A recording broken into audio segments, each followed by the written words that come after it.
Hello everyone, welcome back to my channel. আজকে Akshaya Tritiya, Sunday. সকালবেলায় ইচ্ছা ছিল পুজো দিতে যাব, তো মা বাপি অলরেডি চলে গেছে। আমাদের প্ল্যান ছিল যে আমরা একটু লেট করে যাব, বাচ্চাদের তুলে একটু খাওয়া দাওয়া করিয়ে তারপরে যাব, কিন্তু আনফর্চুনেটলি সেটা যাওয়া হলো না। ওয়েদারটা প্রচণ্ড বাজে আজকে, আর মেঘলা মেঘলা ওয়েদার, বৃষ্টি হয়নি এখনও, কিন্তু যখন তখন নামতে পারে। তো সেই কারণে ভাবছি একটু লেট করে বেরোয়, এত তাড়াতাড়ি বেরোবো না, বাচ্চারাও ওঠেনি। কথা ছিল যে মা বাড়ি এসে রান্না বান্না করবে, কিন্তু যেহেতু আমি বাড়িতেই আছি আর মাও সকাল থেকে উপোস করে, তো দেখি কতটা এগোনো যায়। আর তোমরা পুরো ভিডিওটা দেখতে থাকো। ডালটা কমপ্লিটও হয়ে গেছে, আর এই পাশে একটু ডিমটা সেদ্ধ হচ্ছে। আজকে ডাল, ডিমের ঝোল, এরকম সিম্পলই রান্নাবান্না হবে। যেমনটা বলেছিলাম, খুব সিম্পল সব রান্নাবান্না হয়েছে। ডাল, একটু ডিমের কারি, আমের চাটনি, আলু উচ্ছে ভাজা, দ্যাটস ইট। ঘড়িতে এখন বাজছে ঠিক 12টা, রান্না বান্না সব ডান। এখন যাব বাচ্চাদের স্নান করাতে, স্নান করে আমরাও রেডি হব, খাওয়া দাওয়া সেরে বেরিয়ে পড়বো। সারাদিন ধরে ভাবছি বেরোবো বেরোবো, এখন না তখন, তখন না সখন, দিয়ে আর বেরোনো হলো না। তো তারপর এখন রাগ করে রেডি হয়ে নিয়েছি। ওর বাবা তো যাচ্ছে না, ওর কি কাজ আছে আমি জানি না। তো সেই কারণে আমি একাই যাব, আমি আর মেয়ে যাচ্ছি। ভাইকে আসতে বলেছি, একটু ওই বাড়ি যাবো, ঘুরে ফিরে চলে আসবো। আর এখন বাড়িতে থাকলে মুডটাও অফ হয়ে যাবে। আমি তো পৌঁছে গিয়েছি এই বাড়িতে। মা একটু চা করলো, এখন চা খেতে বসেছি, তার সাথে তো চলছে গল্প। আর ওই পাশে ওই যে দাদা নাতনিকে খাইয়ে দিচ্ছে দুধ আর বিস্কুট। আজকে অনেক সকাল সকাল উঠেছি, স্নানটাও সকালে সেরে নিয়েছিলাম। সারা দিনটা একরকমভাবে কাটাবো ভাবলাম, আর এই যে দিনটা কাটছে আর একরকমভাবে।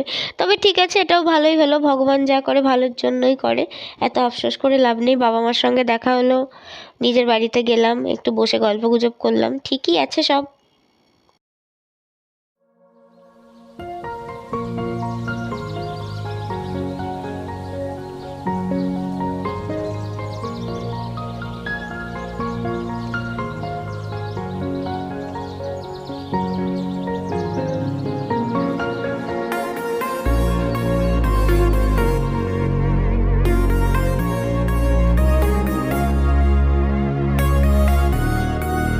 আজকে কিন্তু এই বাড়িতে এসেছিলাম পুজো ছিল বলে, তো ঠাকুরঘরটা শিফট করা হলো। এর আগে ঠাকুরটা অন্য জায়গায় ছিল, একদম ছোট্ট একটা ঠাকুরঘর, এই পাশে একটা ক্যাবিনেট, আর এই যে এখানে সিংহাসন, এইটুকুই। দেখতে খুব মিষ্টি আর সুন্দর।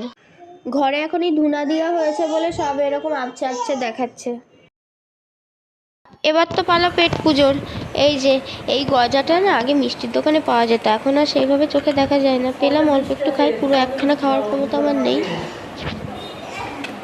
ডিনারটাও আজকে এখান থেকেই সেরে যাব। সন্দেশ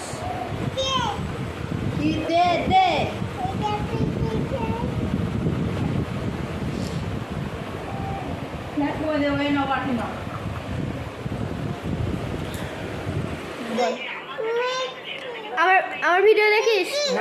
ভালো লাগে? সবাইকে বল তাহলে সাবস্ক্রাইব করে জানো। সাবস্ক্রাইব। সময় হয়ে গিয়েছে বাড়ি চলে যাওয়ার। এখানে ডিনার টিনার সেরে নিয়েছি, এখন ব্যাস যাওয়ার পালা। তো ভাই আমাকে নামিয়ে দিয়ে আসছে, আমার সাথে মিষ্টি এসেছিলো, আগেই তো দেখালাম। দুজন মিলে চলে যাই, বাড়ি চলে যাচ্ছি। তুমি যাবো কবে? যাও আর এসে তুমি। ঠিক আছে, সাবধানে থেকো। আচ্ছা আচ্ছা। এই মাত্র বাড়ি ঢুকলাম, বাড়ি ঢুকেই দুটো বাচ্চা একদম শুরু করেছে খেলনা।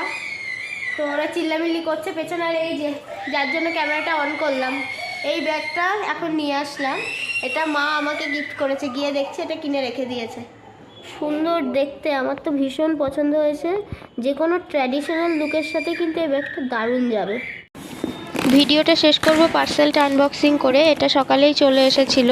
এর মধ্যে আমি একটা ডে ক্রিম আর একটা ফেশিয়াল কিট অর্ডার দিয়েছিলাম উপটান রেঞ্জের ফেশিয়াল কিটটা নিউ লঞ্চ করেছে। আমার কাছে এর আগে ছিল ফেস মাস্ক, স্ক্রাব আর ওয়াশ, তো বেশ ভালোই। এবার দেখলাম একটা রেঞ্জ পুরোপুরি, আর খরচটাও অনেক কম, সেই কারণে একটা কিনে নিলাম। ভিডিওটা কোনো রিভিউ ভিডিও নয়, তবে একটা কথা না বলে পারবো না, উপটান রেঞ্জটা কিন্তু সত্যিই খুবই দারুণ।